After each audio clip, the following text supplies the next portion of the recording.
Hey there guys, Next Gen Striker here, back again for a topic video. E3 has officially begun, which is really awesome. I just got done watching the Microsoft press conference, and as you can tell by the title, I'm going to be telling you why you shouldn't buy an Xbox One. Now, for those of you who are automatically going to hate and dislike, just listen to me and hear me out, and then you can do whatever you feel like doing, because I'm not going to tell you how to feel about your opinion. So, I'm just going to tell you why you should not get the Xbox One. So, let's start off with E3. Now, prior to E3, people were giving Microsoft crap, including myself. I made 2 rants, and it just did not look like it was going to be a good console at all. And surprisingly, they had a lot of games at their conference. Like, it was all games, which is what E3 should be. I'm very proud that they did that.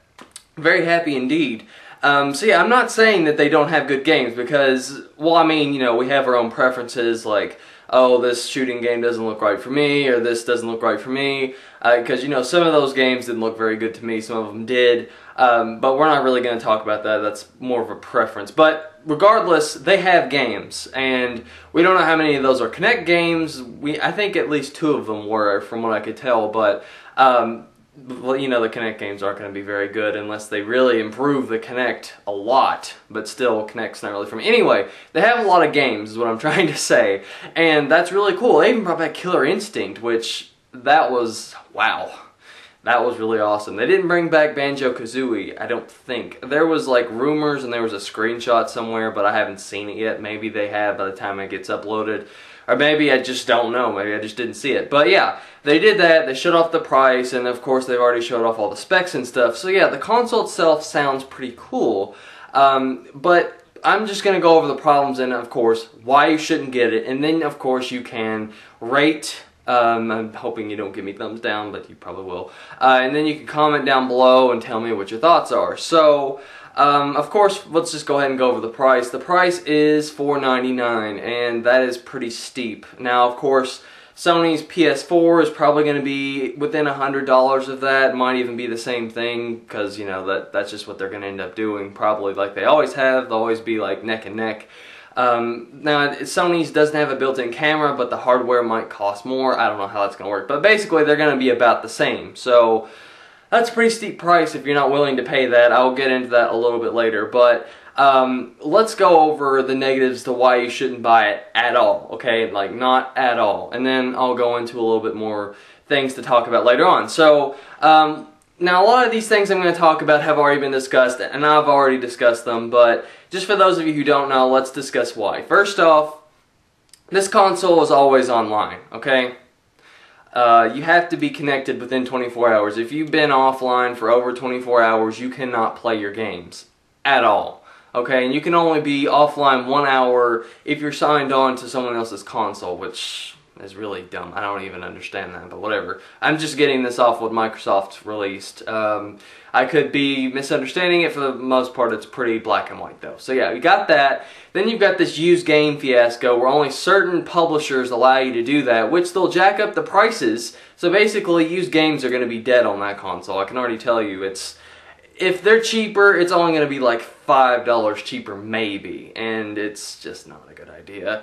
And then, you know, you've got your game installs to ensure that you can't lend it to anyone else. You can only lend it to a friend that's been on your Xbox list for 30 days, and you can only transfer each game 1 time, and that's really dumb. And yeah, one of their selling points is that everyone in the room can play your game. So that's basically saying if you're not attached to the console right here in your living room, then you're not going to play the game, and that sucks, because I like to lend my games every now and then to friends, you know, so that sucks. And I think that was pretty much it. I mean, there's probably some more I'm forgetting about, but those are like the main ones. Oh yeah, the Kinect. The Kinect always being plugged in. I have never been one for any sort of gimmick gaming for any of the systems, because all 3 of them have done it, and it's just annoying. And they're doing that still, and it has to be connected in order for it to work. And then there's this privacy issue of them recording your stuff and, you know, doing all this nonsense. I don't know how that's going to turn out, but it's still not something I like to even think about, okay? So yeah, you got that, and then, you know, you've got this price, $499. Now, a lot of people might say, well, even if that's true, I'm still going to buy it. Now, I don't really understand the mentality of that, but here's the biggest reason. Now, if I could maybe overlooked some of these things, the used game thing I don't like because, quite frankly, I don't want to buy all my games new. I don't know about you guys, but I'm not the kind of guy that has the kind of money to say, oh, here's 20 new awesome games like they showed off. They showed off like, what, 13, 14 games, something like that. I don't know. But yeah, they showed off a lot of cool games, and it's like, oh, cool, but I only have so much money. So if you can't buy it new and you have to go to this certain retailer to get it used, it's just going to be a mess. I'm just telling you that right now. You know, your wallets are going to be hurting bad from this console. So you got that. And then the biggest reason, aside from that for me and this stupid Kinect thing, that really, really, really just has me like never wanting to buy this thing is the fact that it always has to be online. Now, for those of you who are like, well, I've got an awesome internet connection, whatever. Assuming that you don't mind not taking it with you to somewhere else that doesn't have an internet, I guess that's fine for you. But here's the thing. Here's the thing that people are forgetting about, okay? What happened to the Xbox OG? The first Xbox. Can't call it Xbox One anymore. The first Xbox. What happened to its live feature? It got cut. You can't play online anymore. Guess what's going to happen to the 360 eventually? It's going to be cut. So, what's going to happen to your Xbox One games when they cut the internet? Well, you're not going to be able to play it anymore. That's what's going to happen. Now, of course, they could fix this problem. Okay, I'm not saying that they can't, but for right now, with what they've shown off, if they keep all this stuff the same and don't fix it, never buying that console. And I suggest that a lot of you don't do the same, because they're trying to gloss over all of these horrible things with games, which is good to have games. Don't get me wrong, it's good to have games on a console. And it's great that they're worried about games, unlike the 360 the past, like, few years. They haven't really worried about it that much for some reason. But they're doing that now, which is great. But they're glossing over all these horrible things that they're pretty much like trying to control you as the consumer who's buying the console. And that's very bad. Do not forget about these things, okay? I don't care if you get a PlayStation 4. I don't care if you get a Wii U. I don't care if you get a PC. Just don't get the Xbox One until they fix these problems, okay?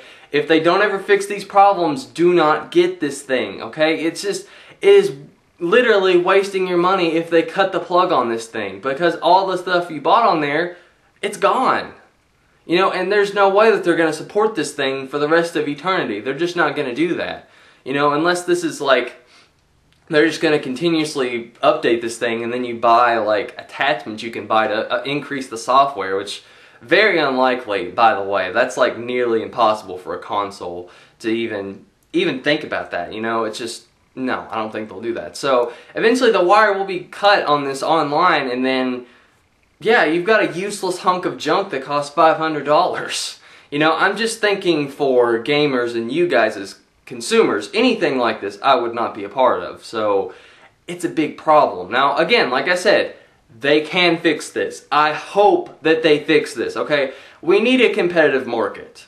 You know, and it's good that Microsoft's bringing their A game to E3. That's great, but if they do all of these things and they're allowed to get away with it, not to mention Xbox Live, it still costs money to play online, people.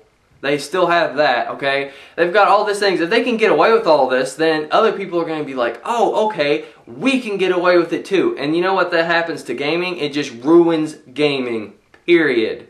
Okay, we do not need this. So we need to show Microsoft that we do not support this. Now, if you're a drone and you're going to go buy it anyway, then go ahead, because I'm not going to stop you, clearly. But I'm just letting you guys know. Now, like I said, they could fix these problems, and that's great. Now, assuming that they do fix these problems before launch, I still say wait a year to buy the console. And just wait a year anyway. Even if you're like, no, I'm a drone, I'm going to buy it. Wait a year. Why? Because it's $500, that's pretty steep. You wait a year, you at least get $50 off on it from what it is now. And you'll have some really good games come out, because again, here's another thing a lot of people are forgetting. A lot of the games that they announced, they're not coming out yet. They're not coming out this year. They're coming out next year. So there's really no point buying it now if they're coming out next year. So it's a waiting game. If they can fix all this stuff, this rant is irrelevant. Make sure to check on the date that this is recorded, people. Make sure, because if there's updates, obviously I'm not going to be able to go back in time and tell myself this. You know, I can't do that. A lot of people seem to forget. They're like, hey, this is new on the thing. No, I can't can't do that. Sorry, it's recorded. It's